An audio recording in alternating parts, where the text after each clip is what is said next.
हम बात कर रहे हैं टेक्नोलॉजी। अब बात कहाँ से कहाँ, प्राइवेट स्कूल्स, क्योंकि ज़ाहिर है जब हम एजुकेशन पे बात करें तो ये चीज़ें भी सब मिलके बात चलेगी। आप कुछ कहना चाह रही थी?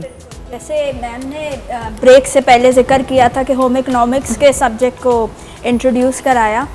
मेरी नज़र में अगर देखें ना, हम टेक्नोलॉजी जो है वो एजुकेशन के प्रोसेस को पूरा रीस्ट्रक्चर कर रही है। रीस्ट्रक्चर कर, पहले हम बात करते थे रेगुलर करिकुलम्स की, जनरलाइज्ड करिकुलम्स की, कि जी केमिस्ट्री, फिज़िक्स, मैथ्स पढ़ लिया, हर बच्चे ने डॉक्टर और इंजीनियर बनना है।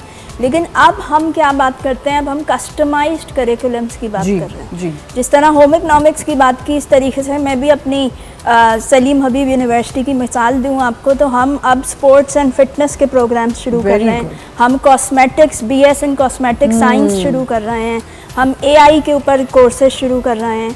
और इन सब चीज़ों की हमें नीड किस तरह लगी कि अब जब हमारे पास बच्चा इंटरव्यू देने आता है इंटरमीडिएट का, वो ऑलरेडी अपने स्टार्टअप्स लेके चल रहा होता है। तो वो उसको हम कैसे जस्टिफाई करें कि जी आपने 4 साल की डिग्री प्रोग्राम करना है।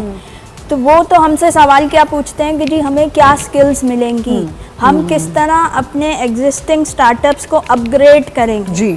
सो उसके लिए मुझे ऐसा लगता है कि ना सिर्फ हमें अपने करिकुलम्स को कस्टमाइज़ करना पड़ेगा, करिकुलम्स को अपग्रेड करना पड़ेगा, साथ साथ teachers training is very important. बिल्कुल जी, टीचर ट्रेनिंग्स एंड IT में भी अब मुझे लगता है लोगों ने बहुत एक्सेल कर लिया है, बहुत ज़्यादा एक्सेल कर लिया है। ये ऐप्स और ये सब चीज़ें इसी तरह आती हैं। आप कोई ऑफर इनको करना चाह रहे थे? मैं एक सिंपल सी बात करूँगा आपके लिए, सबके लिए। मैं इस वक्त जो TV पे हैं सबको मैं कह रहा हूँ, देखिए आइसोलेशन को हम छोड़ के हम एक वो बने, ग्रुप बने, एक कम्युनिटी बने। हम लोग we are one of the largest community of decision makers in Pakistan, in multiple countries.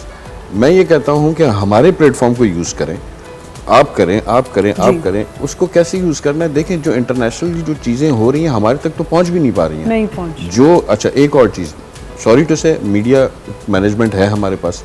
आपके पास वो न्यूज़ आती है जो आपको सिर्फ सुनानी है, वो आपके पास नहीं पहुंचती है कि जो आपको आपके काम की नहीं है। Now the thing is that कि एक कोई ऐसा प्लेटफॉर्म होना चाहिए जिसमें हम सब इकट्ठे हों, पेरेंट्स हों, डिसीजन मेकर्स हों, एजुकेशनिस्ट हों, प्राइवेट स्कूल एसोसिएशन हो, मीडिया हो, ये सब एक जगह इकट्ठे हों। इकट्ठे होने के बाद हम लोग फिर डिसीजंस खुद लें अपने लिए।